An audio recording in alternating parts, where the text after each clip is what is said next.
पढ़ाते हैं, लेकिन वो अगर उसे पढ़ ले तो फिर आगे वो स्वयं धीरे धीरे समझता है, फिर अनंत शब्दों का उसे बोध होता है। उसी तरह सत्संग में आने पर सबसे पहले तो यही बताया जाता है, भाई भगवान का अवतार क्यों हुआ? बोले दुष्टों का संहार करने के लिए, धर्म की स्थापना करने के लिए। लेकिन दुष्टों का संहार और धर्म की स्थापना ये तो भगवान के संकल्प मात्र से हो सकता है। भगवान वैकुंठ में बैठे बैठे अपने संकल्प से जिस रावण को पैदा कर सकते हैं, उस रावण को मारने के लिए भगवान को आना पड़े? वो तो वहीं से संकल्प कर ले, मर जाए।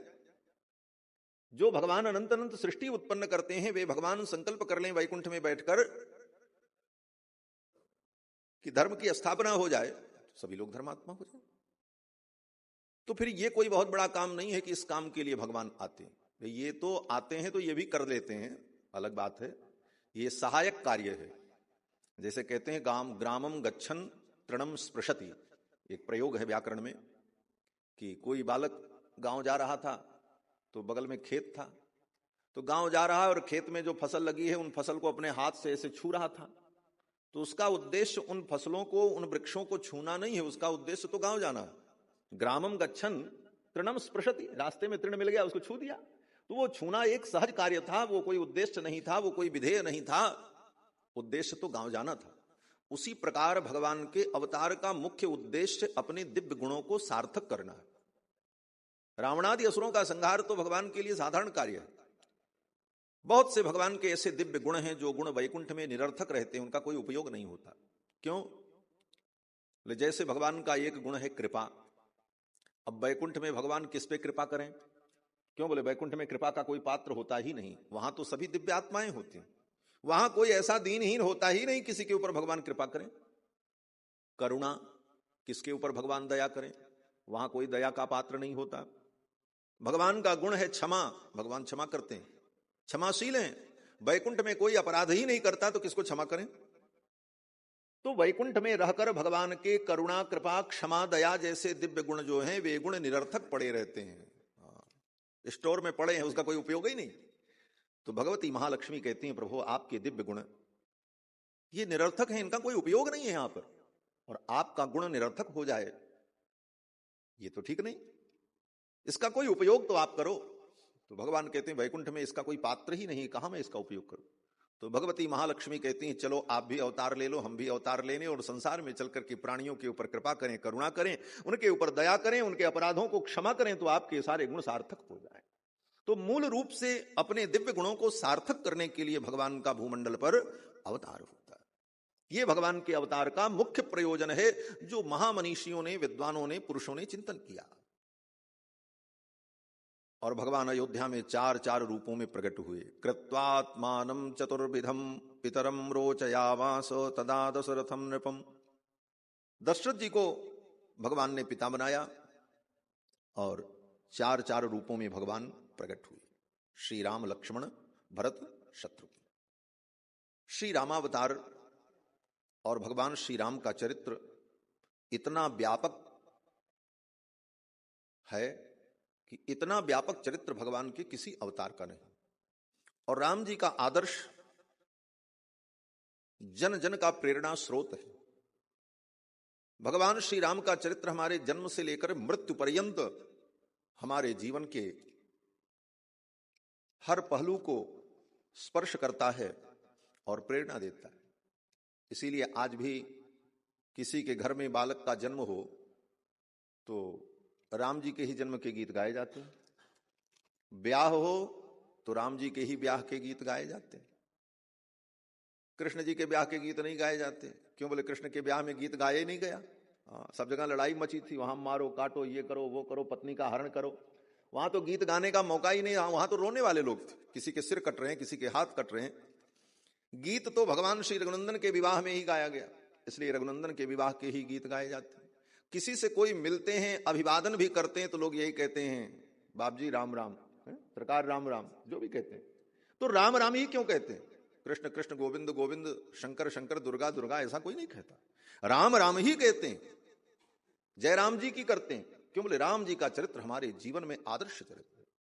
और कोई व्यक्ति किसी दुख में पड़ जाए, विपत्ति में पड़ जाए, ठोकर लग जाए, चोट लग जाए, गिर जाए, तो उसके मुख से यही निकलता है अरे राम रे राम। दुख में भी भगवान राम का ही नाम निकलता। और इतना ही नहीं, किसी के दुख को देख करके हमारा हृदय भी अभिभूत होता है तो हम यही कहते हैं, अरे राम ऐसा हो गया, भगवान श्री राम का ही नाम निकलता है। और जब मर जाते हैं तब भी लोग यही कहते हैं, राम नाम सत्य है, कृष्ण नाम सत्य है, गोविंद नाम सत्य है, यह भी कहा जाता है, लेकिन प्रधानता तो राम नाम सत्य की ही है कि राम नाम सत्य है। इतने से आप समझ लो कि भगवान श्री राम का चरित्र कितना अद्भुत है। भगवान श्री राम के चरित्र के बिना और रघुनंदन के चरणों की भक्ति के बिना मनुष्य का जीवन अपूर्ण है, पूर्णता नहीं आ सकती। इसीलिए बड़े बड़े महापुरुषों ने, ऋषियों ने भगवान श्री रघुनंदन के चरित्र को बड़े विस्तार से गाया। भगवान श्री राम प्रभु परमात्मा 4 रूपों में प्रकट हुए। कृत्वात्मानं चतुर्विधम, चैत्र के शुक्ल पक्ष की नवमी को भगवान श्री रघुनंदन का अवतार हुआ पुनर्वसु नक्षत्र में, और राम जी के जन्म के 18 घंटे बाद श्री भरत जी का जन्म हुआ है।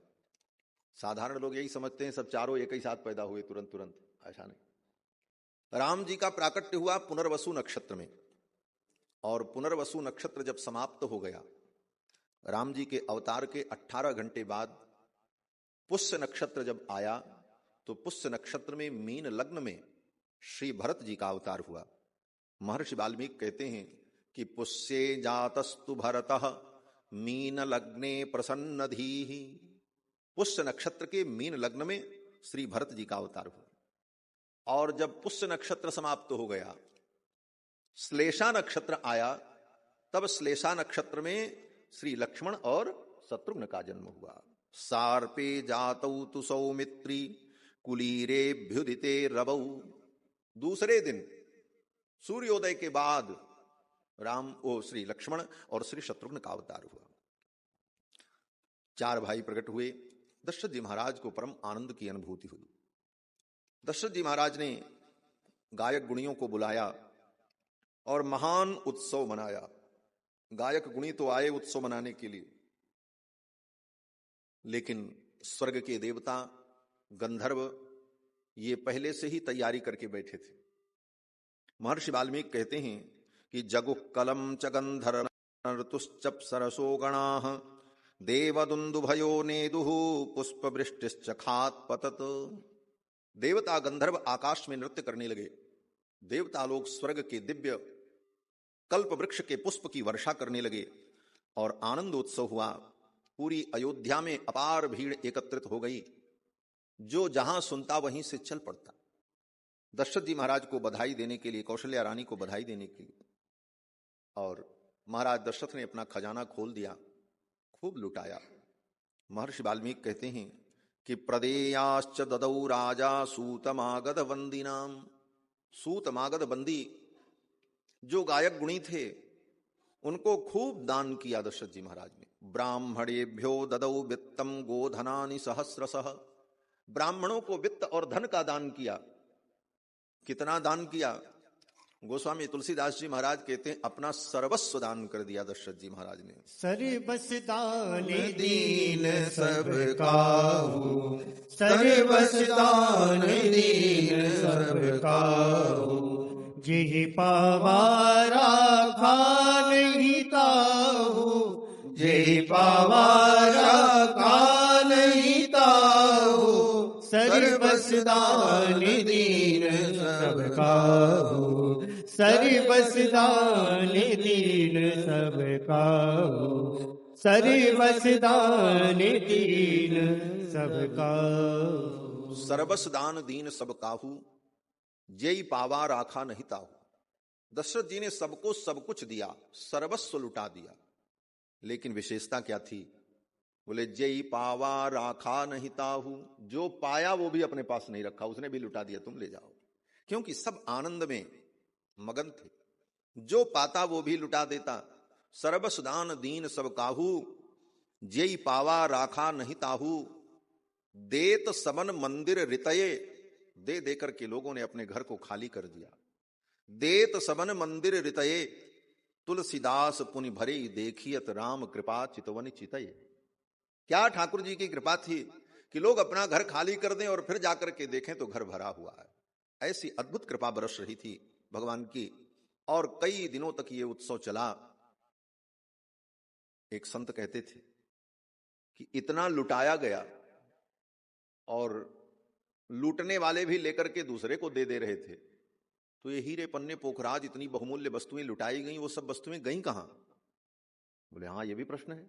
जब कोई लिया ही नहीं, सब लुटा ही रहे थे, तो लिया किसने?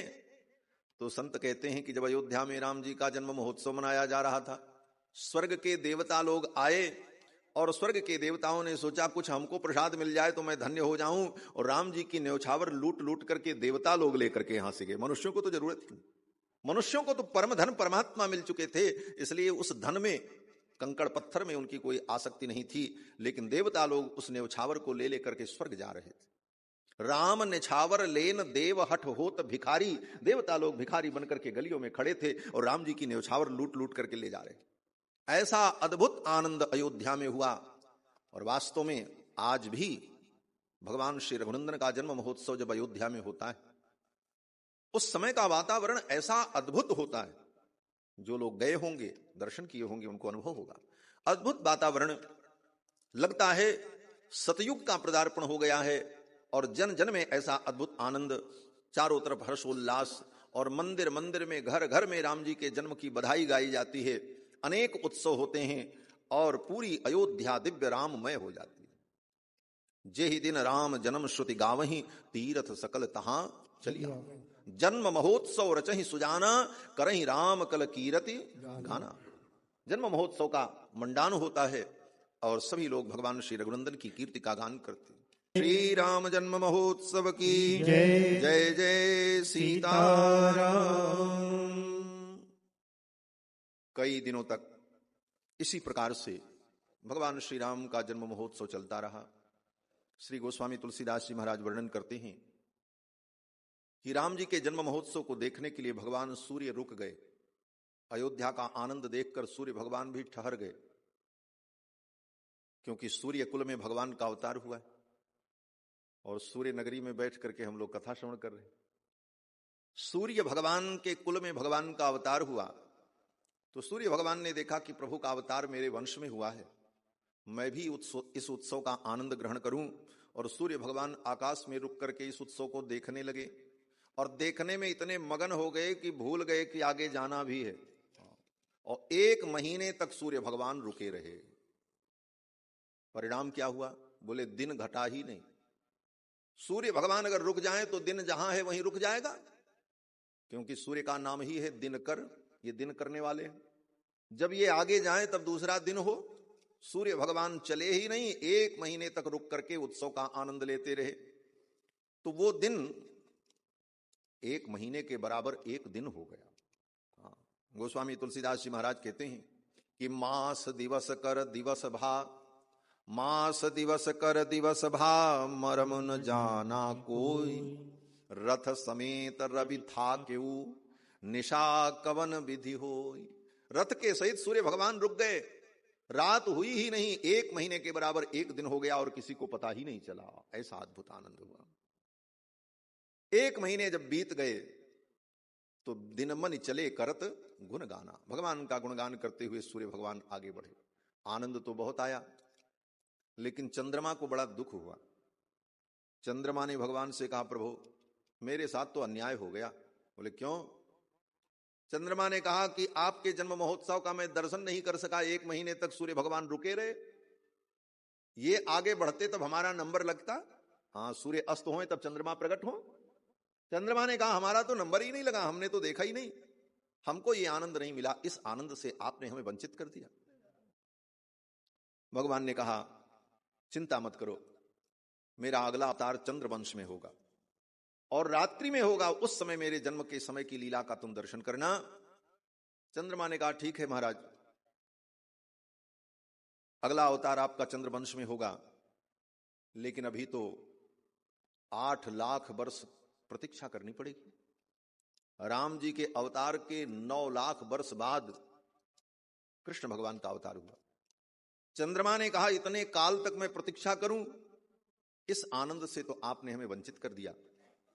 तो भगवान ने चंद्रमा के संतोष के लिए, चंद्रमा को प्रसन्न करने के लिए भगवान ने कहा ठीक है कोई बात नहीं, हमारा उत्सव तुम नहीं देख सके, भले सूर्य वंश में मेरा अवतार हुआ है, लेकिन मेरे नाम के साथ तुम्हारा नाम जुड़ जाएगा। जहां कहीं लोग मेरा नाम लेंगे तो तुम्हारे साथ लेंगे, लोग कहेंगे रामचंद्र। चंद्रमा को अपने नाम से ठाकुर जी ने जोड़ लिया, क्योंकि ये चंद्रमा भगवान को बड़ा प्यारा है, ठाकुर जी का साला है ना, और सारे जगत के मामा है चंद्रमा। क्यों बोले? लक्ष्मी के भाई हैं, लक्ष्मी भी समुद्र से प्रकट हुई हैं और समुद्र से ही चंद्रमा प्रकट हुए, तो समुद्र से ही प्रकट होने के कारण चंद्रमा लक्ष्मी जी का भाई है।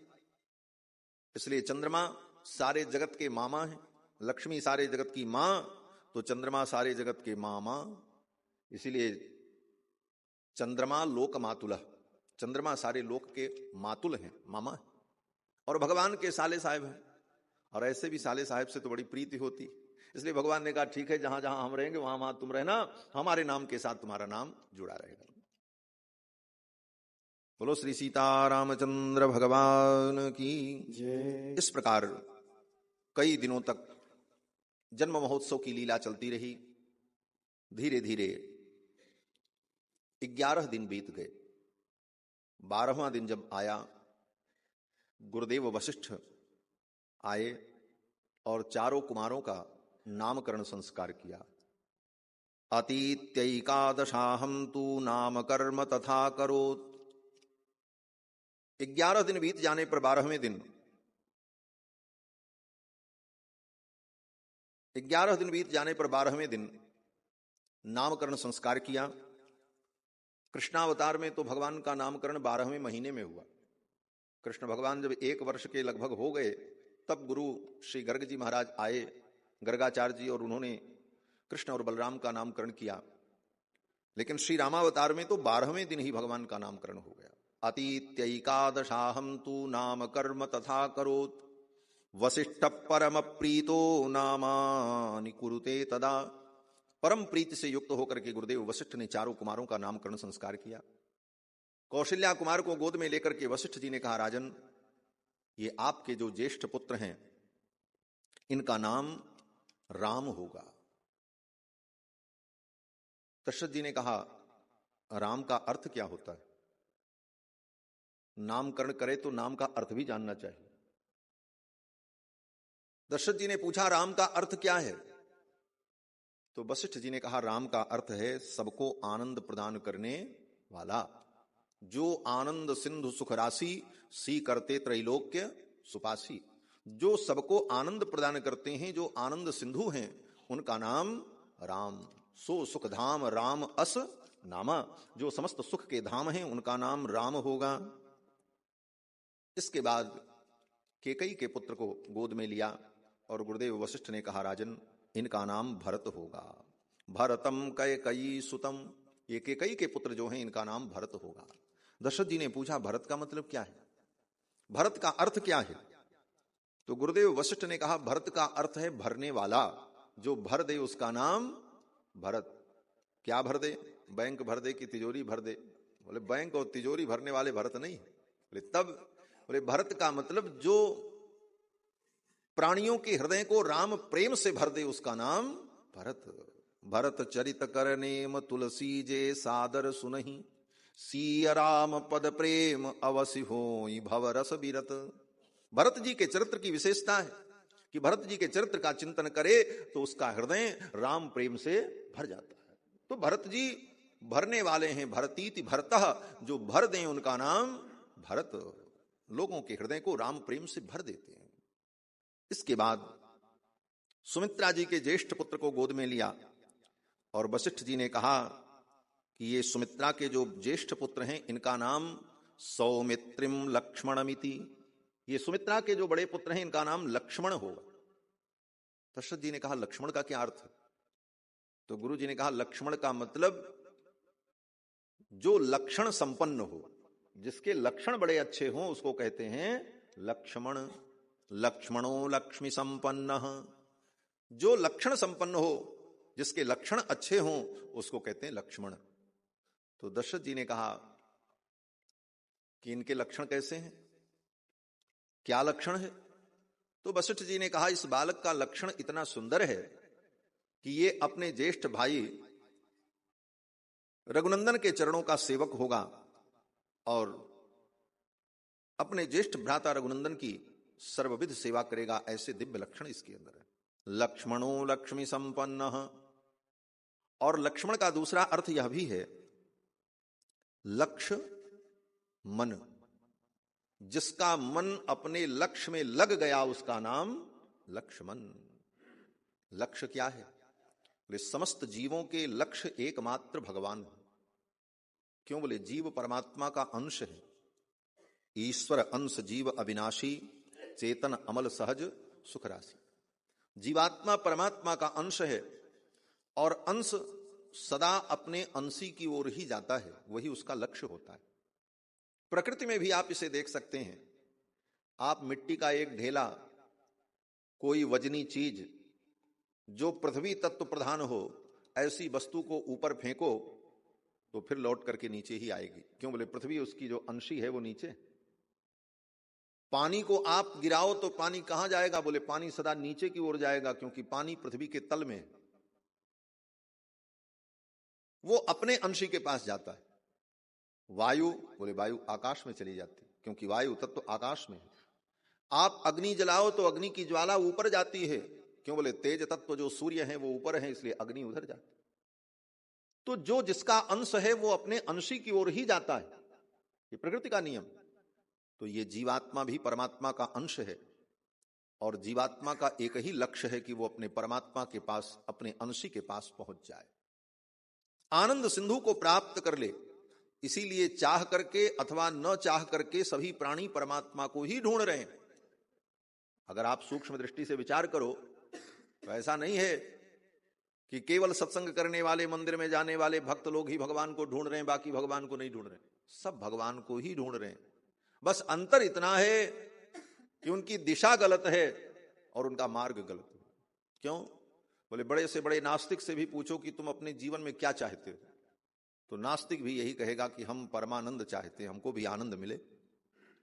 पापी से पापी व्यक्ति भी सुख और आनंद चाहता है। और सुख आनंद कौन है? बोले सुख और आनंद तो भगवान ही है।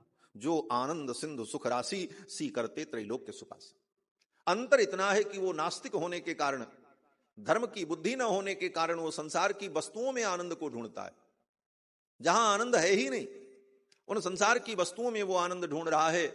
ढूंढ तो आनंद को ही रहा है, उद्देश्य उसका गलत नहीं है, लेकिन ढूंढने की जगह गलत है। वो ऐसी जगह आनंद ढूंढ रहा है जहां आनंद है ही नहीं, और फिर वहां भी उसे धोखा मिलता है, फिर दूसरे जगह भी धोखा। अंत में वो हार करके फिर भगवान के चरण में पहुंचता ही पहुंचता है। ढूंढ सभी रहे हैं उस परमात्मा को, क्योंकि सब जीव उस परमात्मा के अंश हैं और परमात्मा अंशी है। और अपने अंशी में इस जीवात्मा रूपी अंश का मन लग जाए, अपने लक्ष्य में अपना मन लग जाए, इसी का नाम लक्ष्मण है। लक्ष्मण जी ने अपने मन को अपने लक्ष्य में, परमात्मा में लगा रखा है। इसीलिए पूरी लीला में आप देखो, लक्ष्मण जी को कोई चीज नहीं चाहिए। न ये कहीं के राजा बने, न कहीं के राजकुमार बने, न कहीं के युवराज बने, न कोई पद लिया। पूरी रामायण पढ़ लेना, लक्ष्मण जी ने कोई पद नहीं लिया। भरत जी तो अयोध्या के युवराज हैं, शत्रुघ्न जी मथुरा के राजा बने, राम जी अयोध्या के राजा। लेकिन लक्ष्मण जी, बोले लक्ष्मण जी तो एक सिपाही का भी पद नहीं लेते, जबकि और भी बड़े बड़े पद थे। प्रधानमंत्री का पद रहा होगा, सेनापति का पद रहा होगा, लेकिन लक्ष्मण जी ने कोई पद नहीं लिया, क्योंकि लक्ष्मण जी जानते हैं दुनिया के जितने पद हैं सब पद छूट जाएंगे। चाहे प्रधानमंत्री का पद हो, चाहे राष्ट्रपति का पद हो, चाहे सेनापति का पद हो, सब पद छूट जाएगा। एक ही पद ऐसा है जो पद जल्दी मिलता नहीं, और मिल जाए तो फिर कभी छूटता नहीं। वो पद क्या है? वो भगवान का पादारविंद है। तद विष्णोः परमं पदम सदा पश्यन्ति सूरयः। तद विष्णोः परमं पदम, भगवान विष्णु का परम पद, उनका पादारविंद, उनके चरणों की प्राप्ति, ये ऐसा पद है कि ये पद सबको मिलता नहीं, और मिल जाए तो फिर कभी छूटता नहीं। सदा पश्यन्ति सूरयः, सदा सदा उस पद की प्राप्ति हो जाती है, सदा वो उस पद का अनुभव करता रहता है। इसलिए लक्ष्मण जी ने कभी संसार के किसी पद की आसक्ति नहीं की, अपने मन को अपने लक्ष्य में लगा रखा है। राम जी के चरणों की सेवा ही इनका सबसे बड़ा लक्ष्य है, इसलिए इनका नाम लक्ष्मण है। लक्षण धाम राम प्रिय सकल जगत आधार, गुरु वशिष्ठ तेई राखा, लक्ष्मण नाम उदार। इनका नाम लक्ष्मण रखा। इसके बाद सुमित्रा जी के छोटे पुत्र को गोद में लिया गुरुदेव वशिष्ठ ने और कहा कि हे राजन, ये जो सुमित्रा के छोटे पुत्र हैं शत्रुघ्नम अपरम तथा, इनका नाम शत्रुघ्न होगा। दशरथ जी ने पूछा शत्रुघ्न का अर्थ क्या है? तो गुरु जी ने कहा शत्रुघ्न का अर्थ है शत्रुओं का नाश करने वाला। जाके सुमिरन ते रिपुनासा, नाम शत्रुघ्न वेद प्रकाशा। जिनके स्मरण मात्र से शत्रुओं का संहार हो जाए, विनाश हो जाए, ऐसे कुमार का नाम शत्रुघ्न है। वशिष्ठ परम प्रीतो नामानि कुरुते तदा। परम प्रीति से युक्त होकर के श्री वशिष्ठ जी महाराज ने चारों कुमारों का नामकरण संस्कार किया। नामकरण संस्कार जब संपन्न हुआ तो श्री दशरथ जी महाराज ने अपने परिजनों को, पुरजनों को खूब उपहार भेंट किया। ब्राह्मणान भोजयामास पौरजान पदानपि। ब्राह्मण भोजन कराया, पौरजान पदानपि। नगर के जितने लोग थे उनको दशरथ जी महाराज ने भोजन कराया। खूब भंडारा छक करके हुआ, लोगों ने खूब आनंद उठाया। इस प्रकार से भगवान श्री रघुनंदन का चारों भाइयों का नामकरण संस्कार हुआ। अब धीरे धीरे चारों कुमार बड़े होने लगे। महर्षि वाल्मीकि ने भगवान श्री राम की कोई विशेष बाल लीला का वर्णन नहीं किया है। भक्त लोग कहते हैं कि श्री कृष्ण भगवान ने जितनी बाल लीला की उतनी बाल लीला राम जी ने नहीं की। कृष्णावतार में भगवान श्री कृष्ण की बड़ी बाल लीलाएं, लेकिन राम जी की बाल लीला का महर्षि वाल्मीकि ने वर्णन नहीं किया है। सीधे नामकरण संस्कार का वर्णन किया और नामकरण संस्कार के बाद 2-3 श्लोकों में राम जी बड़े हुए और पढ़ने गए और समस्त ज्ञान संपन्न हो गए, ये सारी बात 3 श्लोकों में कह के खत्म कर दी। लेकिन गोस्वामी तुलसीदास जी महाराज ने वर्णन किया। देखो, कथा में मैंने निवेदन किया था कि महर्षि वाल्मीकि ही कलयुग में गोस्वामी तुलसीदास जी के रूप में प्रकट हुए। कलि कुटिल जीवन स्तार हित वाल्मीकि तुलसी भयो। तो वाल्मीकि के रूप में प्रकट होकर के राम जी के जिन चरित्रों का उन्होंने विस्तार किया, दोबारा जब गोस्वामी तुलसीदास जी के रूप में प्रकट होकर के उन्होंने रामचरितमानस की रचना की, तो जो चरित्र वाल्मीकि रामायण में विस्तार किया था उसको रामचरितमानस में संक्षेप कर दिया, और जिस चरित्र को वाल्मीकि रामायण में संक्षिप्त किया था उसको रामचरितमानस में विस्तार से वर्णन कर दिया। सारे चरित्र ऐसे ही हैं। विवाह का चरित्र देखो, विवाह के चरित्र में वाल्मीकि रामायण में ज्यादा नहीं। धनुष टूटा, सब लोग पहुंचे, बारात लेकर के दशरथ जी पहुंचे और सारी चर्चा हुई और फिर तुरंत कन्यादान का संकल्प किया दशरथ जी महाराज ने, जनक जी महाराज ने। इयम सीता मम सुता तव धर्मचरी, ऐसा कहकर संकल्प करके कन्यादान कर दिया और विवाह की विधि हो गई। लेकिन गोस्वामी जी महाराज ने विवाह की लीला का बड़े विस्तार से वर्णन किया।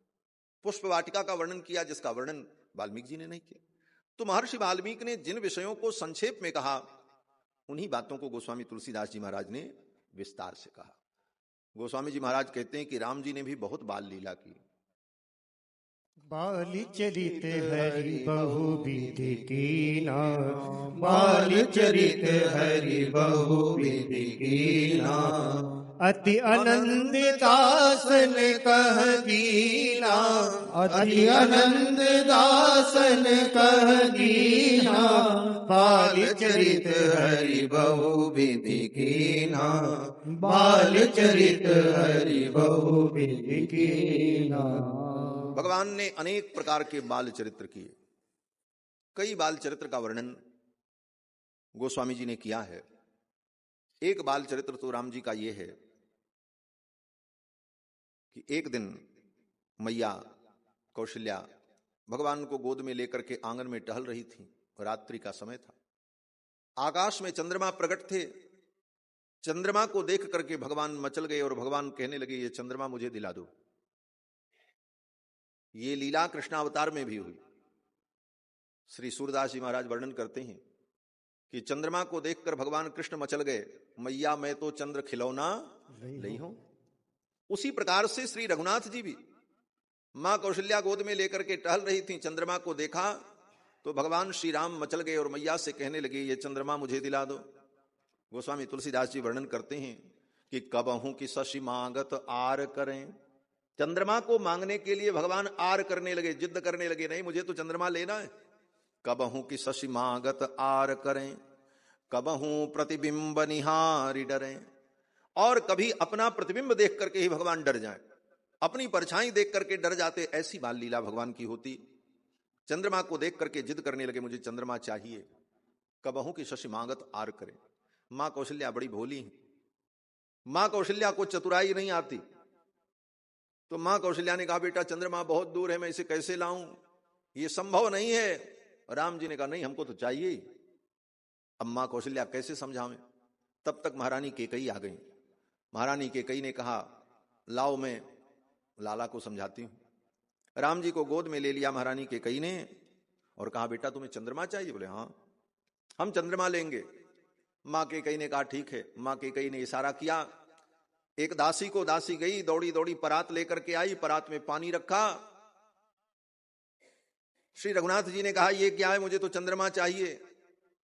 मां कैकेयी ने कहा, इसी में चंद्रमा को बुलाऊंगी बेटा, अब देखो कैसे चंद्रमा आता है। फिर परात सामने रखकर उसमें पानी रखा। पानी जब तक थिर हो जाए धीरे धीरे, जब तक हिलता रहेगा तब तक तो प्रतिबिंब दिखेगा नहीं। पानी जब तक थिर हो जाए तब तक मैया ने इधर उधर की कहानी सुनाई और मैया कैकेयी ने कहा, अब देखो मैं चंद्रमा को बुलाती हूं। जैसे माताएं लोरी गाती हैं, चंदा मामा आरे आवा पारे आवा, उसी प्रकार मां कैकेयी ने सुंदर गीत गाए और गीत गा करके कुछ अभिनय किया। और महारानी कैकेयी ने कहा कि अभी चंद्रमा को मैं बुलाती हूं, तुम आंख बंद करो, अभी चंद्रमा इसमें आ जाते। थोड़ी देर के लिए भगवान श्री रघुनंदन ने अपने नेत्रों को बंद किया, तब तक चंद्रमा का प्रतिबिंब दिखाई पड़ने लगा। वो प्रतिबिंब नहीं दिखाई पड़ने लगा। सामान्य व्यक्ति किसी बर्तन में पानी रखे तो चंद्रमा का प्रतिबिंब दिखेगा, लेकिन यहां तो भगवान की लीला हो रही है। भगवान की इस लीला को देखने के लिए, भगवान का सानिध्य प्राप्त करने के लिए साक्षात चंद्रमा ही उतर गए उस पात्र में। दुनिया तो यही समझ रही थी प्रतिबिंब है, लेकिन चंद्रमा ने सोचा चलो इसी बहाने ठाकुर जी के पास पहुंच जाए। चंद्रमा ही मानो उसमें आ गए, प्रकट हो गए। और वो सोचने लगे, भगवान अपने कर कमल से मुझे छू देते तो मैं धन्य हो जाता। अब ठाकुर जी ने जब देखा तो महारानी कैकेयी ने कहा, लो बेटा चंद्रमा आ गया। भगवान श्री रघुनंदन ने उसमें हाथ डाला पानी में, इस चंद्रमा को हम पकड़ लें, ले लें, बहुत चमक रहा है। और जो ही पकड़ने के लिए हाथ डाला, पानी हिला, चंद्रमा भी हिलने लगे प्रसन्नता में कि मुझे भगवान अपने हाथों में लेने जा रहे हैं। लेकिन ठाकुर जी की लीला तो बड़ी अद्भुत है। तुरंत ठाकुर जी ने अपने हाथ को पीछे कर लिया और कहा, मैया ये तो कोई जीव है, मुझे काट लेगा, पकड़ लेगा। मैया ने कहा, हाँ बेटा ये तो जल जंतु है, पानी का जीव है, समुद्र से प्रकट हुआ है। भगवान ने कहा, मुझे तो अब डर लग रहा है। मैया ने कहा, ऐसी बात है, हटाओ इस चंद्रमा को। तुरंत दासी को इशारा किया, दासी परात लेकर के चली गई। गोस्वामी जी महाराज कहते हैं कि कबहू की शशि मांगत आर करे, कबहू प्रतिबिंब निहारी डरे। ऐसी लीला ठाकुर जी की होती। एक दिन की घटना बड़ी अद्भुत। महल के अंदर जो दासी सेवा करती थी, वो जब अपने घर जाती थी तो अपने आस पड़ोस में वर्णन करती थी कि महारानी कौशल्या के कुमार इतने सुंदर हैं, इतने मनोहर हैं, मन करता है उन्हें देखती रहूं, उन्हीं के पास रहूं, लेकिन ये तो सेवा है, मैं दासी हूं, समय से सेवा करने के बाद महल से मुझे बाहर आना पड़ता। उस दासी के सौभाग्य को देखकर एक पड़ोस की स्त्री के मन में ललक हुई, मैं भी चल करके रामलला का ऐसे दर्शन करूं। और उसे रात भर नींद नहीं आई, आधी रात में ही उठ करके वो चल पड़ी और आकर के दशरथ जी के महल के द्वार पर खड़ी हो गई कि जैसे ही सवेरे महल का द्वार खुलेगा मैं भीतर जाऊंगी और रामलला का दर्शन करूंगी, चाहे कोई मुझे रोके, चाहे कुछ भी करे, मैं प्राण दे दूंगी, लेकिन रघुनंदन का आज दर्शन करूंगी।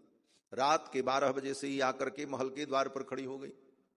अब खड़ी होकर के भगवान का ध्यान करते हुए रो रही है और अनुभव कर रही, कब मुझे दर्शन होगा। उस दासी की भक्ति को देखकर भगवान कृपालु हो गए और ऐसी अद्भुत लीला की। गोस्वामी जी वर्णन करते हैं कि वो भगवान जी सो रहे थे, ठाकुर जी सो रहे थे,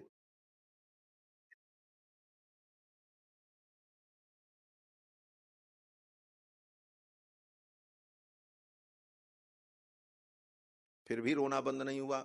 मां कैकेयी भी जग गई, क्या हुआ, अब वो पुचकारें फिर भी रोना बंद न हो।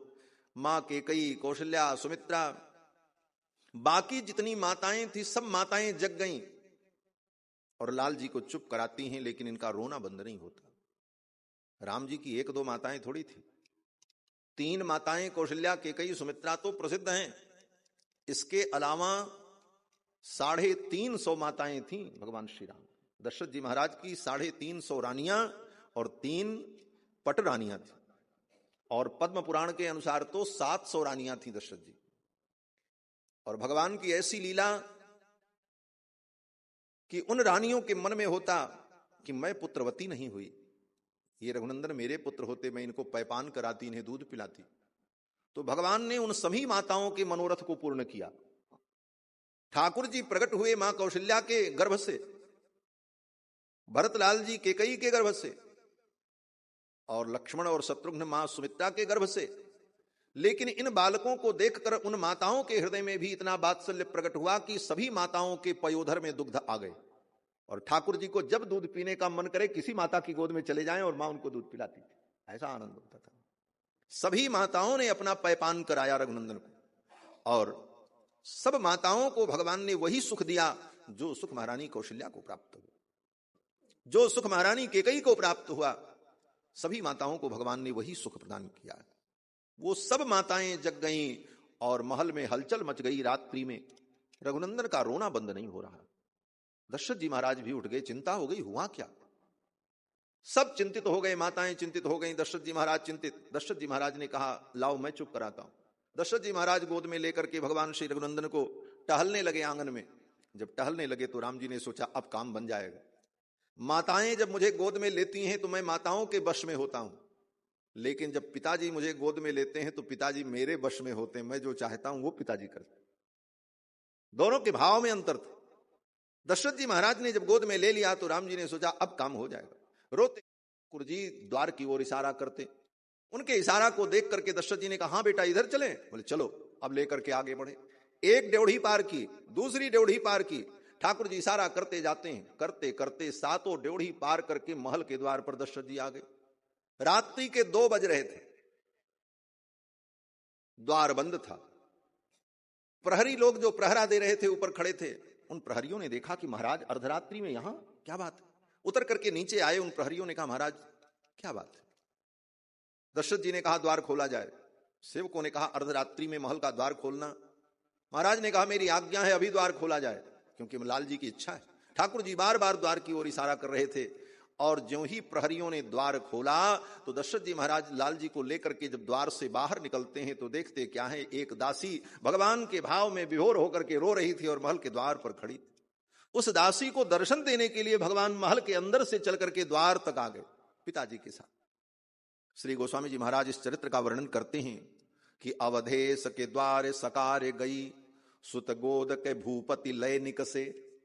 रात्रि में ही जाकर के वो खड़ी थी, और दशरथ जी महाराज अपने बालक को लेकर के जब पहुंचे, रघुनंदन का दर्शन किया, उसकी कामना पूर्ण हो गई, चरणों में गिर पड़ी।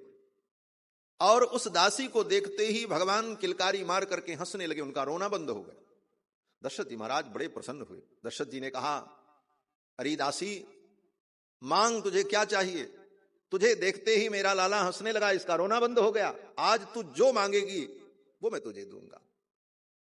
दासी भी बड़ी बुद्धिमान थी, उसने सोचा कि आज ऐसा कुछ मांग लें कि बार बार रघुनंदन का दर्शन होता रहे।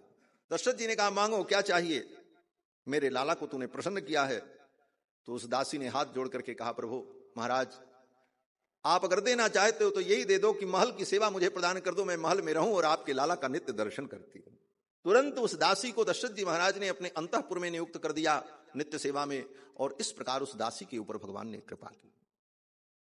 ऐसी ऐसी बहुत सी लीलाएं भगवान श्री रघुनंदन ने की। बाल लीला, इनकी बाल लीला को देखने के लिए भगवान शंकर आते।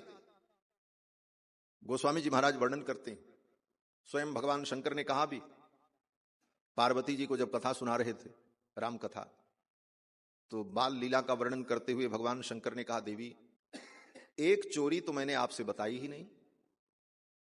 पार्वती जी ने कहा, आप चोरी करते हो? भगवान शंकर ने कहा, ऐसी वैसी चोरी नहीं। बोले तब? बोले आपसे हमने कुछ छिपाया है, वही चोरी। बोले क्या चोरी? तो भगवान शंकर कहते हैं और एक कहूँ निज चोरी, और एक कहूँ निज चोरी, सुनु गिरजा अति दृढ़ मति तोरी, सुनु गिरजा अति दृढ़ मति तोरी। कागी भुसुंडी संग हम दो, कागी भुसुंडी संग हम दो, मनुज रूप जानहि नहीं को, मनुज रूप जानहि नहीं को। परमानंद प्रेम रस फूले, परमानंद प्रेम सुख फूले, बीथिन फिरहि मगन मन भूले, बीथिन फिरहि मगन मन भूले। और एक कहूँ निज चोरी, और एक कहूँ निज चोरी। भगवान शंकर कहते हैं कि मैं एक चोरी बताऊं, और हूं एक कहूं निज चोरी, सुन गिरजा अति दृढ़ मति तोरी। और वो चोरी क्या है? बोले काग भुसुंडी संग हम दोऊ, और मनुज रूप जाने नहीं को। भगवान शंकर कहते हैं कि जब श्री रघुनंदन रामलला बाल लीला कर रहे थे, उस समय उनकी लीला का दर्शन करने में गया और साथ में काग भुसुंड जी को ले लिया। मनुष्य के रूप में जाकर, ब्राह्मण के रूप में जाकर के हमने उनकी बाल लीला का दर्शन किया, और परमानंद में डूबकर हम दोनों अयोध्या की गलियों में भ्रमण करते थे। तो भगवान शंकर काग भुसुंडी को साथ में लेकर के भगवान की बाल लीला का दर्शन करने आते थे। कभी ज्योतिषी बन करके आ जाएं, कभी जोगी बन करके आ जाएं। एक दिन तो जोगी बन करके आ गए भगवान शंकर, वो बढ़िया जोगी का वेश बनाया, सेली लिया, श्रृंगी लिया, डमरू लिया, और साथ में एक चेला ले लिया काग भुसुंडी को, और नाचते हुए भगवान शंकर जोगी बन करके दशरथ जी के द्वार पर आ गए। और दशरथ जी के द्वार पर नाच नाच कहने लगे, मुझे अपने लाला का दर्शन कराओ, मैं दर्शन करने आया हूं। बोलो श्री सीतारामचंद्र भगवान की जय। एक दिन भगवान जोगी बन करके आए भगवान शंकर, और रामलला का दर्शन किया तब गए। एक दिन ज्योतिषी बन करके आ गए। गोस्वामी जी महाराज वर्णन करते हैं कि भगवान शंकर ज्योतिषी बन गए और कागभूषुंड जी को अपना चेला बना लिया, साथ में लेकर के आ गए। आज इस बहाने ही राम जी का दर्शन करें, और गलियों में घूमने लगे। सोचने लगे किसी भी प्रकार से महल में हमारा प्रवेश हो जाता तो दर्शन हो जाता, लेकिन महल में प्रवेश की सबको अनुमति कहां है? तो महल है चक्रवर्ती सम्राट का महल। तो भगवान शंकर ने युक्ति निकाली। भगवान शंकर बन गए ज्योतिषी और कागभूषुंड जी को बनाया चेला, और गली में घूम घूम करके आने जाने वाले लोगों का हाथ देखने लगे। कोई मिल जाए, बोले इधर आओ, हाथ दिखाना जरा, तो हाथ दिखावे।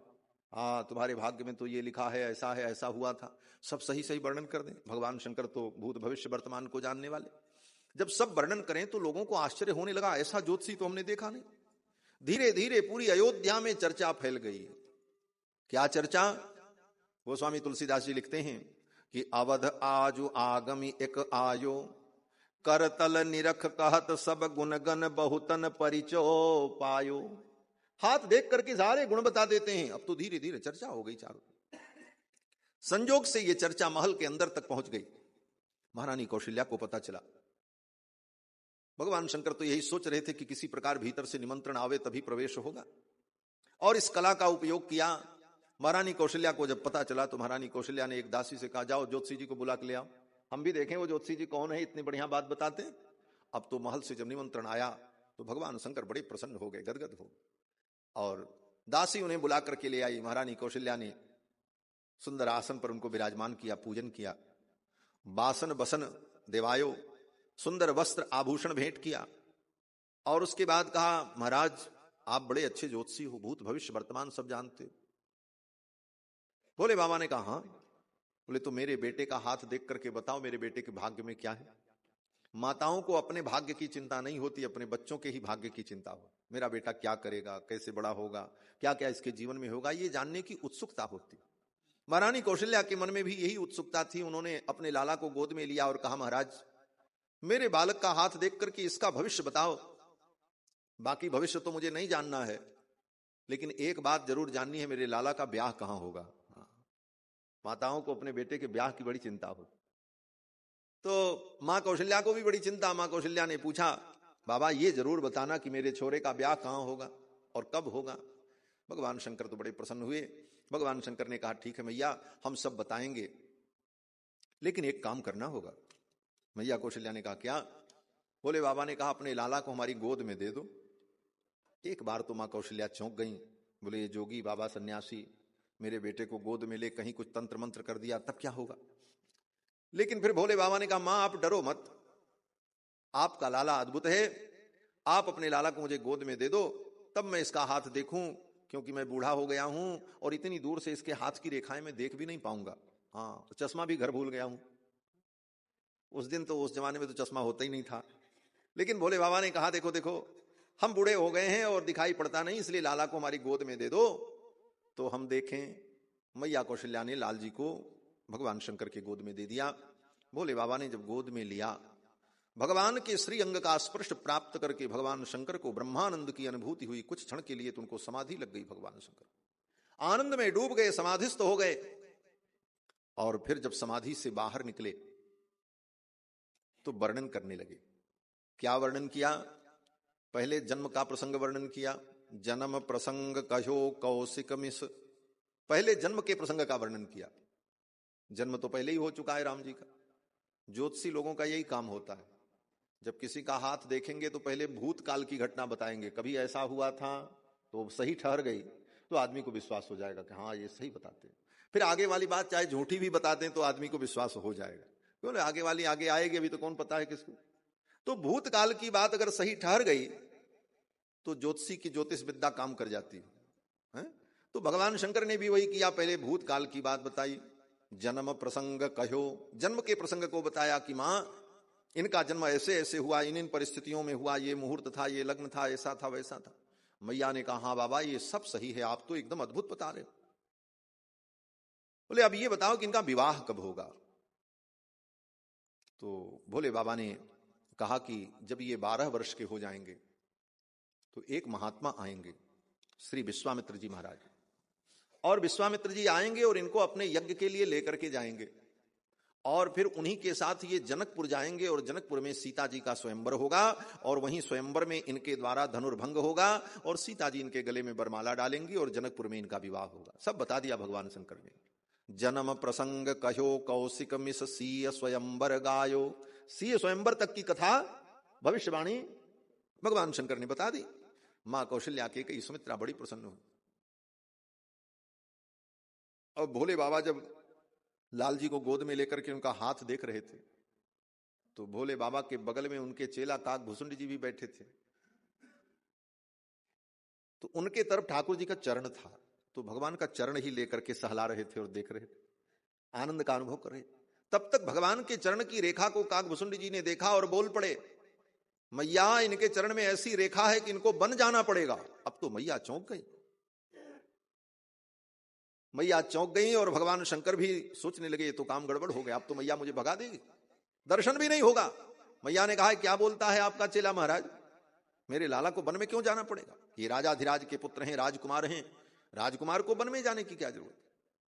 तो भगवान शंकर ने काकभूषुंड जी को धीरे से डांटा, बोले चुप, सब कुछ नहीं बोलना चाहिए। तो मैया ने कहा, आपके चेले ने जो कहा इसका मतलब क्या है? तो भगवान शंकर ने सोचा अब तो कुछ कहना ही पड़ेगा। तो समझाते हुए भगवान शंकर ने कहा, मां इसके चरण में जो रेखा है वो रेखा बताती है कि ये वन में भ्रमण करने जाएंगे, और वन भी तो राजा का ही राज्य है। राजा के राज्य में नगर और वन सब होता है। तो कभी राजा अपने वन में उपवन में घूमने के लिए जाए, मृगया करने के लिए जाए, शिकार करने के लिए जाए, तो उसको भी वन जाना कहते हैं, इसलिए कभी ये भी वन में जाएंगे और कोई ऐसी वैसी बात नहीं है। मां कौशल्या ने कहा तब तो कोई बात नहीं, तब तो ठीक है। इस प्रकार समझाया।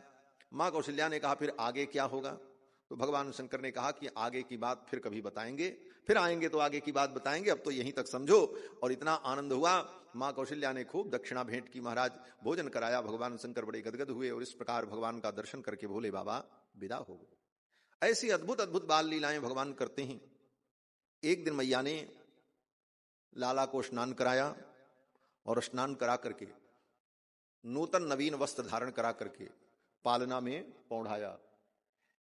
एक बार जननी अनवाए, एक बार जननी अनवाए, करी श्रृंगार पलना पौड़ाए, करी श्रृंगार पलना पौड़ाए, निज कुल इष्ट देव भगवाना, निज कुल इष्ट देव भगवाना, पूजा हेतु कीन स्नाना, पूजा हेतु स्नाना, एक बार जननी अलवाए।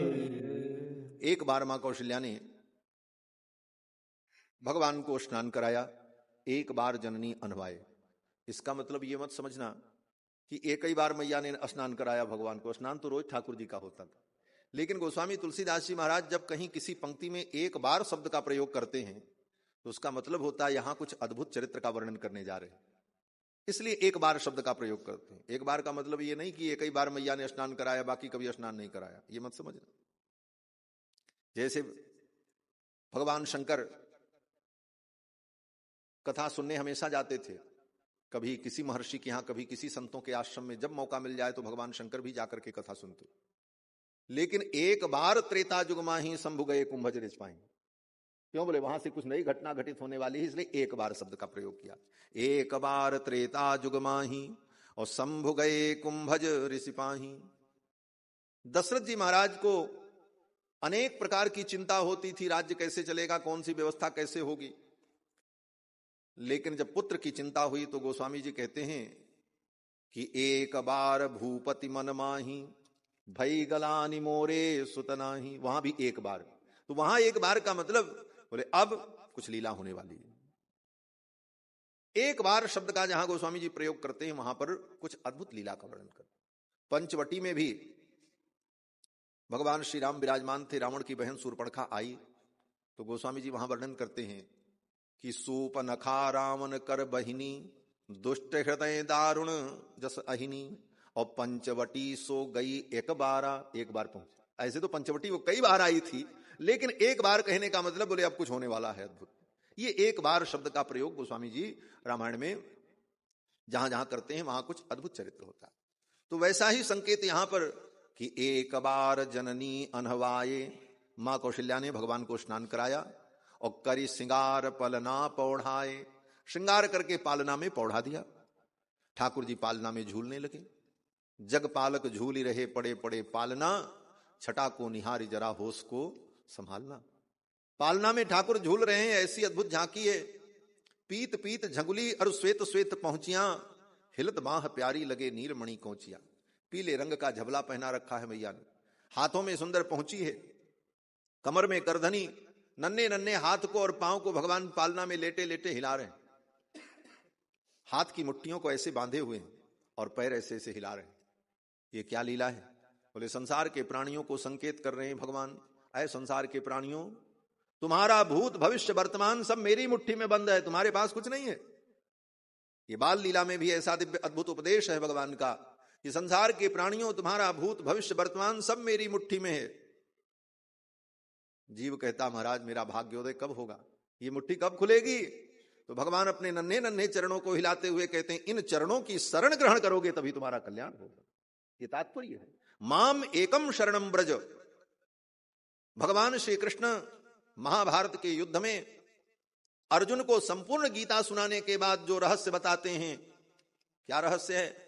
गीता सब पढ़ते हैं, गीता का अंतिम रहस्य, सारी गीता का सार, पूरी गीता भगवान ने अर्जुन को समझाई। अर्जुन को कुछ समझ में नहीं आया। ज्ञान योग, कर्म योग, भक्ति योग सब सुना दिया। अर्जुन का मोह नष्ट नहीं हुआ। भगवान ने पूछा तुम्हारा मोह नष्ट हुआ? अर्जुन ने कहा कुछ नहीं, जैसे था वैसे ही है। हाँ। भगवान ने कहा अच्छा, अब हाई डोज की दवा देनी पड़ेगी। हाँ। तब भगवान कहते क्या हैं कि गुह्यात गुह्यतमं भूय शृणु मे परमं वचः। अब मैं तुमको गुह्य तत्व बताने जा रहा हूं जो सबसे परम रहस्य है, उससे बड़ा रहस्य कुछ नहीं है, वो मैं तुमको बताने जा रहा हूं। अर्जुन ने कहा बताओ। सर्वगुह्यतमं भूय शृणु मे परमं वचः। अब मैं तुमको परम गोपनीय ज्ञान देने जा रहा हूं। अर्जुन ने कहा बताओ महाराज। तो भगवान ने क्या बताया?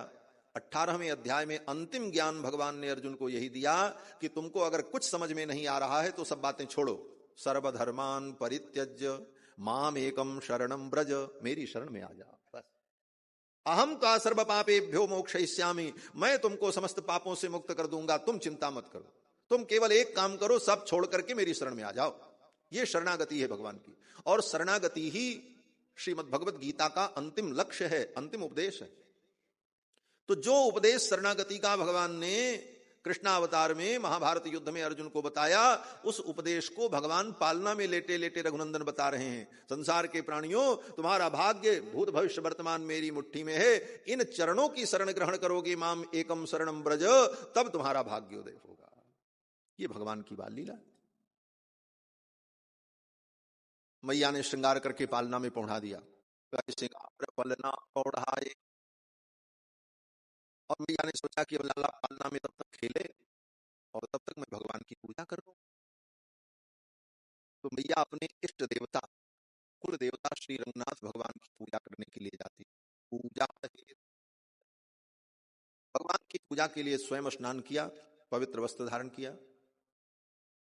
श्री दशरथ जी महाराज के कुल देवता श्री रंगनाथ भगवान, जो रंगनाथ भगवान इस समय दक्षिण भारत में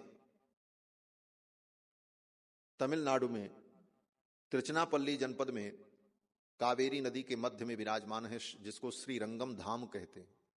वहां पर श्री रंगनाथ भगवान शेष की शैया पर शयन करते हैं। शयन मुद्रा में भगवान नारायण की वो दिव्य मूर्ति जो है, वो अयोध्या के कुल देवता है।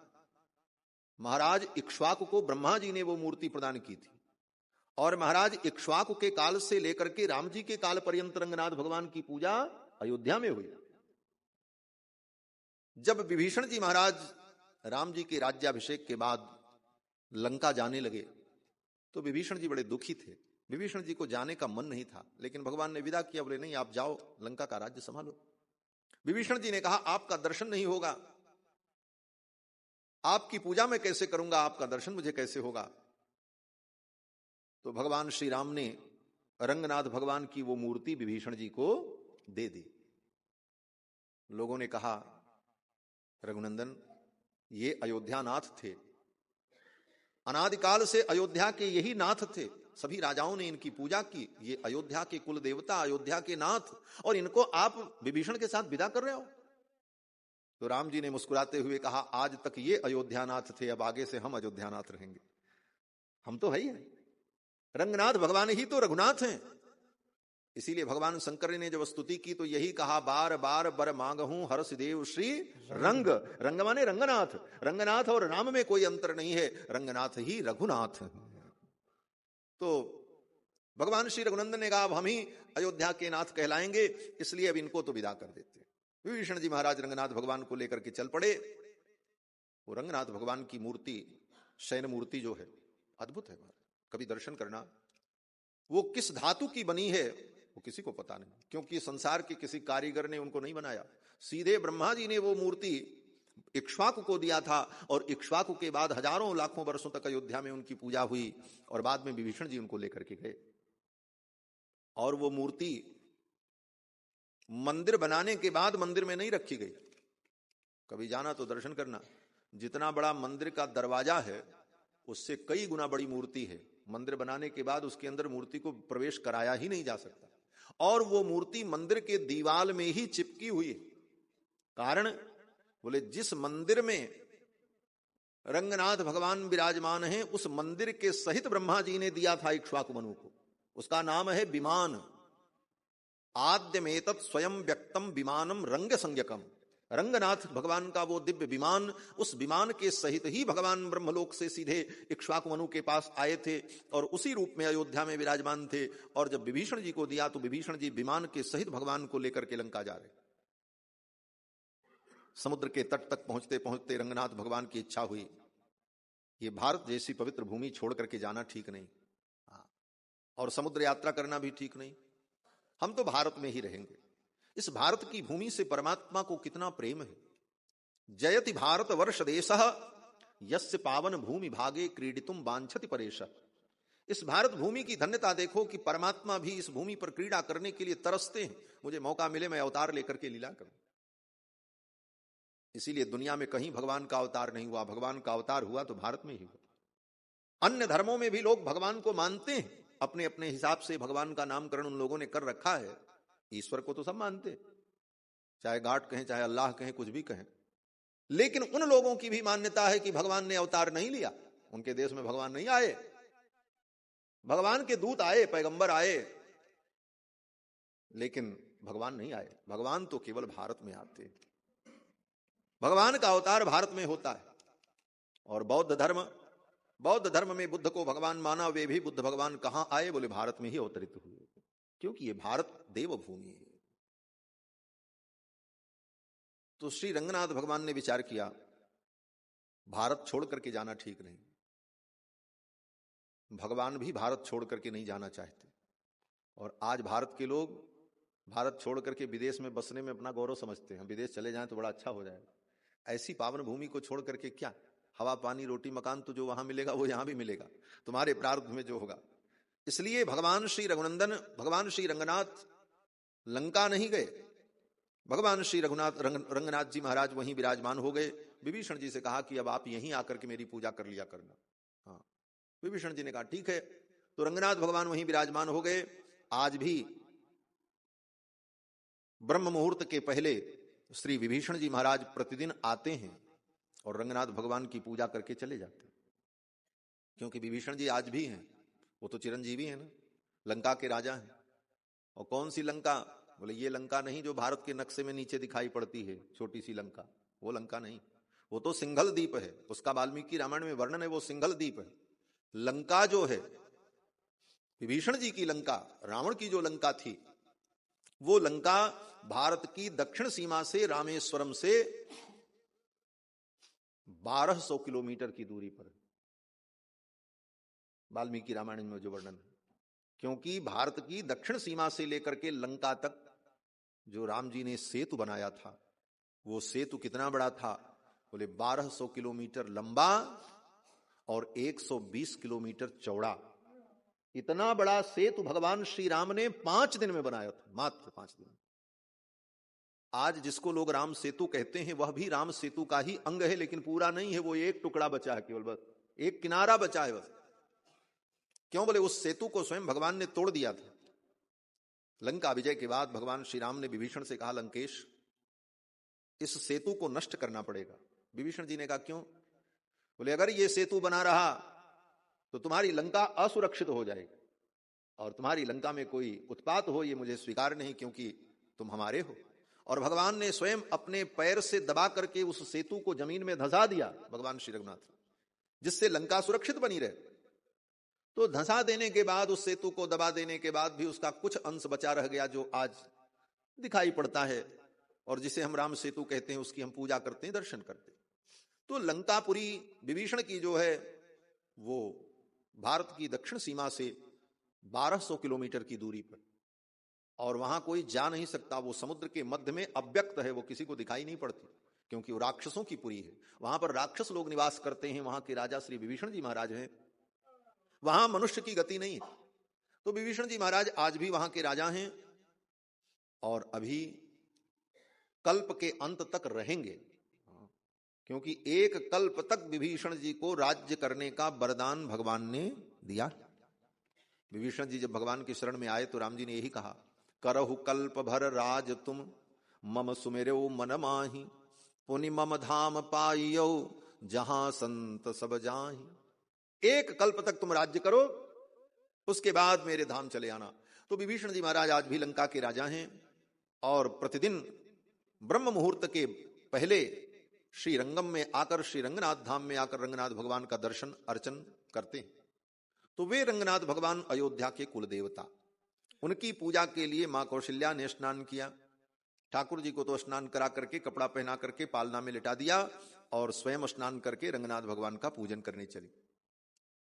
भगवान ने देखा मेरी मैया मुझसे अलग कोई भगवान समझती है, भगवान तो मैं ही, भगवान कोई दो तो होते नहीं, तो भगवान ने सोचा मैया मुझसे अलग भगवान को समझती है, और भगवान तो एक है, परमात्मा तो एक है। भगवान ने सोचा कुछ ऐसी लीला करूं कि मैया को मेरे स्वरूप का बोध हो जाए कि मैं ही रंगनाथ हूं, रंगनाथ में और रघुनाथ में कोई अंतर नहीं है। और इस बात को स्पष्ट करने के लिए भगवान ने क्या लीला की कि मैया स्नान करके जब रंगनाथ भगवान का पूजन करने गई, पूजा हेतु कीन स्नाना, और नैवेद्य भगवान को भोग लगाया, रंगनाथ भगवान को भोजन की थाल जब रखी और थाल रख करके मैया कौशल्या ने ध्यान किया, त्वदीयं वस्तु गोविंद तुभ्यमेव समर्पये।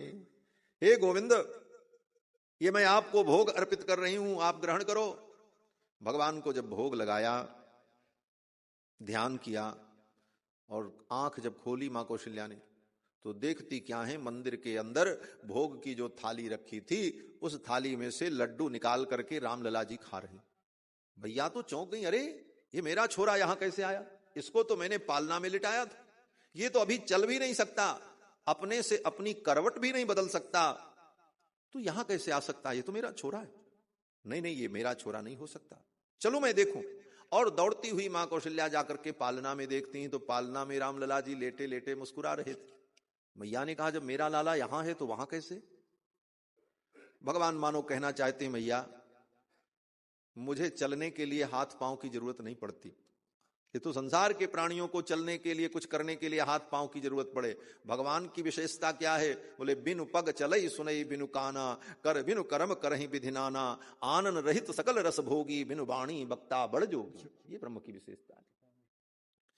तो भगवान ने मानो संकेत किया कि मुझे हाथ पैर और इंद्रियों की जरूरत नहीं, मैं तो कुछ भी कर सकता हूं और किसी रूप में मेरे द्वारा कुछ भी संभव है। लेकिन मैया को यह सब समझ में नहीं आया। मैया दौड़ी दौड़ी फिर मंदिर में आई, मंदिर में भी भगवान को देखा। अब तो मैया कौशल्या व्याकुल हो गई, अब इसमें मेरा असली लाला कौन है? अब तो मैया को बड़ी चिंता हो गई। यहाँ उहाँ दुई बालक देखा, यहाँ उहाँ दुई बालक देखा, मति भ्रम मोर की आन बिसेखा, मति भ्रम मोर की आन बिसेखा, देख राम जननी अकुलानी, देख राम जननी अकुलानी, प्रभु हस दीन मधुर मुस्कानी, प्रभु हस दीन मधुर मुस्कानी, यहाँ उहाँ दुई बालक देखा, यहाँ उहाँ दुई बालक देखा, बालक देखा, बालक देखा। यहाँ वहां दुई बालक देखा, पालना में भी और मंदिर में भी। यहाँ वहां दुई बालक देखा। अब कौशल्या जी सोचने लगी कि मति भ्रम मोर, ये मेरी मति का भ्रम तो नहीं है कि आन अभिषेखा, अथवा बालक ही दो तो नहीं है। अब निर्णय कैसे करें? मां कौशल्या व्याकुल हो गई। और उसी समय भगवान मुस्कुराने लगे। अगली पंक्ति में कहते हैं, दिख रामा मातहीन, इसके बाद वाली चौपाई, देख राम जननी अकुलानी, देख राम जननी अकुलानी, प्रभु हस दीन मधुर मुस्कानी, प्रभु हस दीन मधुर मुस्कानी, देख राम जननी अकुलानी, देख राम जननी अकुलानी, देख राम जननी अकुलानी, प्रभु हंस दीन मधुर मुस्कानी। मां जब व्याकुल हो गई तो भगवान हंसने लगे, मुस्कुराने लगे। ये भगवान का हंसना और मुस्कुराना भी बड़ा खतरनाक होता है। खतरनाक का मतलब ऐसे ही खतरनाक नहीं, खतरनाक का मतलब ये समझो कि भगवान जब मुस्कुराते हैं तो भगवान की माया अपना काम शुरू कर देती है। हासो जनोन्माद करी च माया, वेद व्यास जी लिखते हैं कि भगवान जब हंसते हैं तो भगवान की माया अपना काम शुरू कर देती है। भगवान की कोई विलक्षण लीला होनी होती है तो भगवान मुस्कुराते हैं और माया समझ जाती है मुझे क्या करना है, क्योंकि मायापति है। अपने स्वामी के संकेत को माया समझ जाती है। हासम जनोन्माद करी च माया, भगवान की हंसी जो है वही जन उन्माद को उत्पन्न करने वाली माया है। माया हास बाहु दिगपाला। गोस्वामी तुलसीदास जी कहते हैं भगवान का हंसना ही तो माया। और माया भी दो प्रकार की होती। एक माया भगवान की वो जो दुष्ट प्रकृति के प्राणियों के ज्ञान का हरण कर लेती है, जिससे भगवान के स्वरूप का तिरोधान हो जाता है, वो माया दूसरी, वो भी माया ही है। वो माया असुरों के ऊपर भगवान प्रयोग करते हैं, इसलिए असुर भगवान को पहचान नहीं पाते, वो समझ नहीं पाते ये भगवान है। वो माया भगवान की व्यामोह को उत्पन्न कर देती है, अज्ञान को उत्पन्न कर देती है। दनुज विमोहन, वो दनुजों को, असुरों को विमोहित कर देती है। और भगवान की दूसरी माया जो है वो क्या है, बोले जन सुखकारी। दूसरी माया जो है वो भगवान के भक्तों को सुख देती है। वो ऐसी लीला करती है कि उस लीला को देख करके भगवान के भक्तों को नया आनंद प्राप्त होता है।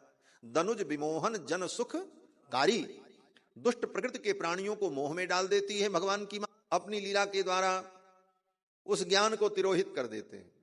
इसीलिए देखो जब मैया ने भगवान की स्तुति की, भगवान जब प्रकट हुए तो मां को ज्ञान उत्पन्न हो गया, ये तो भगवान है।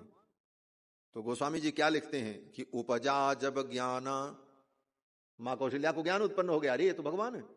तो प्रभु मुस्काना, भगवान मुस्कुराने लगे, बोले अब इनके ज्ञान भगाओ नहीं तो ये लीला कैसे होगी। ये मुझे भगवान मान करके चांदी के सिंहासन में बैठा करके आरती उतारेंगी तब मेरी बाल लीला कैसे हो। ये तो मुझे अपना बेटा ही समझे और कुछ न समझे, तब लीला होगी। इसलिए ज्यों ही मां के हृदय में ज्ञान उत्पन्न हुआ, उपजा जब ज्ञाना प्रभु मुस्काना। क्यों, बोले चरित्र बहुत विधि कीन चाहे, अनेक प्रकार का चरित्र भगवान करना चाहते थे, इसलिए मुस्कुराए। और मुस्कुराने का परिणाम क्या हुआ, बोले माया का प्रभाव हुआ और मैया कौशल्या का ज्ञान तिरोहित हो गया। कौशल्या जी तो यही समझती है मेरा बेटा है, मेरे बालक। तो वैसे ही भी लीला यहां हो रही है कि महाराज जब भगवान कि इस लीला को देख करके कौशल्या जी के अंदर ज्ञान उत्पन्न हुआ तो भगवान मुस्कुराए। प्रभु हंसदीन मधुर मुस्कानी, और मुस्कुरा करके भगवान ने अपने पहले विराट रूप का दर्शन कराया। दिखरावा माता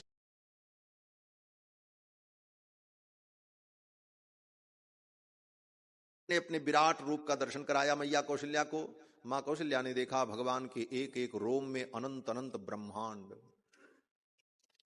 अगणित रवि शशि शिव चतुरानन, अगणित रवि शशि शिव चतुरानन। बहुगिरि सरित सिंधु महिकानन, बहुगिरि सरित सिंधु महिकानन। काल कर्म गुण ज्ञान स्वभाव, काल कर्म गुण ज्ञान स्वभाव। सो देखा जो सुना न काऊ, सो देखा जो सुना न काऊ। देखी माया सब विधि गाड़ी, देखी माया सब विधि गाड़ी। अति सभीत जोरे कर ठाड़ी, अति सभीत जोरे कर ठाड़ी। देखा जीवन चावहि जाहि, देखा जीवन चावहि जाहि। देखी भगति जो छोरे ताहि, देखी भगति जो छोरे ताहि। तन पुलकित मुख बचन न आवा, तन पुलकित मुख बचन न आवा। नयन मूंद चरणन सिरुनावा, नयन मूंद चरणन सिरुनावा। विस्मयवंत देख महतारी, विस्मयवंत देख महतारी। भये बहुरिस स्वरूप खरारी, भये बहुरिस स्वरूप खरारी। स्तुति करि न जाय भय माना, स्तुति करि न जाय भय माना। जगत पिता में सुत करि जाना, जगत पिता में सुत कर जाना। हरि जननी बहु विधि समुझाई, हरि जननी बहु विधि समुझाई। यह जन करतहु कहसि सुन माई, यह जन करतहु कहसि सुन माई। भगवान ने अपने विराट रूप का दर्शन कराया। मां कौशल्या व्याकुल हो गईं। जब व्याकुल हो गईं तो भगवान पुनः बालक बन गए और भगवान ने कहा कि मैया ये रहस्य किसी को मत बताना, ये तो आपको हमने अपने रूप का, दिव्य रूप का दर्शन कराया। और फिर भगवान ये कह करके मुस्कुराने लगे और ज्यों ही भगवान मुस्कुराए मैया कौशल्या सब भूल गईं, क्या हुआ था सब भूल गईं। वो बात कभी उन्हें याद ही नहीं आई पुनः। ऐसी अद्भुत लीला भगवान करते हैं। भगवान की अनेक बाल लीलाएं हैं। बाल चरित हरि बहुविधि कीन्हा, अति आनंद दासन कह दीना। धीरे धीरे ठाकुर जी बड़े हुए और जब कुमार हो गए तो इनका यज्ञोपवीत संस्कार हुआ। जब ही कुमार भये सब भ्राता, दीन जनेऊ गुरु पितु माता। जब कुमार हुए तो इनका यज्ञोपवीत संस्कार हुआ। यज्ञोपवीत संस्कार ब्राह्मण, क्षत्रिय, वैश्य 3 वर्ण के पुरुषों का यज्ञोपवीत संस्कार अनिवार्य संस्कार है, जो वेदों में विहित है। आज इन संस्कारों को लोग भूलते चले जा रहे हैं। यज्ञोपवीत संस्कार होने के बाद भी लोग यज्ञोपवीत धारण नहीं करते, और बहाना क्या करते हैं, बोले महाराज नियम का पालन नहीं होता। नियम का पालन नहीं होता, बाकी सब पालन हो जाता है। गले में इतनी मोटी टाई लटका करके घूमोगे, गले में बेल्ट लगा करके घूमोगे, सब काम होगा तुमसे, और एक सूत का जनेऊ कंधे पर पहनने में इतनी आपत्ति। ये हमारी कमी है, ये निष्ठा का अभाव है, समर्पण का अभाव है, श्रद्धा का अभाव है। इसे आप ये कह करके नहीं झुठला सकते कि महाराज नियम का पालन नहीं होता। अरे सारे नियम तुम अपने जीवन में कर रहे हो, एक नियम ये भी करो। यज्ञोपवीत धारण करना ब्राह्मण, क्षत्रिय, वैश्य 3 वर्ण के पुरुषों का अनिवार्य संस्कार है, और उसके लिए काल निर्धारित है। ब्राह्मण का यज्ञोपवीत संस्कार अधिकतम 16 वर्ष तक हो जाना चाहिए। 16 वर्ष की अवस्था के पहले ब्राह्मण के बालक का यज्ञोपवीत संस्कार हो जाए। अगर 16 वर्ष से ज्यादा हो गया बालक और यज्ञोपवीत नहीं हुआ, तो वो ब्राह्मण बालक ब्रात्य हो जाता है, पतित हो जाता है। क्षत्रिय के लिए 20 वर्ष, क्षत्रिय बालक का अधिकतम 20 वर्ष तक यज्ञोपवीत संस्कार हो जाना चाहिए। 20 वर्ष का अतिक्रमण हो गया, आयु 20 वर्ष से ऊपर हो गई और यज्ञोपवीत संस्कार नहीं हुआ, तो वो क्षत्रिय पतित हो जाता है। और वैश्य के लिए 24 वर्ष, 24 वर्ष की अवस्था तक वैश्य के बालक का यज्ञोपवीत नहीं हुआ, तो वह बालक पतित हो जाता है। समय से यज्ञोपवीत संस्कार न हो तो वे पुरुष ब्रात्य हो जाते हैं, उनकी ब्रात्य संज्ञा है, और ब्रात्य हो जाने पर उनको किसी भी वैदिक कर्म का अधिकार नहीं रहता है। ये बात अलग है कि सनातन धर्म बड़ा उदार है। हमारे सनातन धर्म में सबके कल्याण का रास्ता है। अन्य मत और पंथ में तो अगर आपने गलत किया तो आप दोजख जाओगे, हाँ, आपको कोई बचा नहीं सकता, आप काफिर हो गए, आपको जो है सजा भुगतनी पड़ेगी। लेकिन हमारे यहां सनातन धर्म में तो इतनी सुविधा जरूर है कि आप कैसे भी हो, अगर सारे रास्ते आपके लिए बंद हो गए कल्याण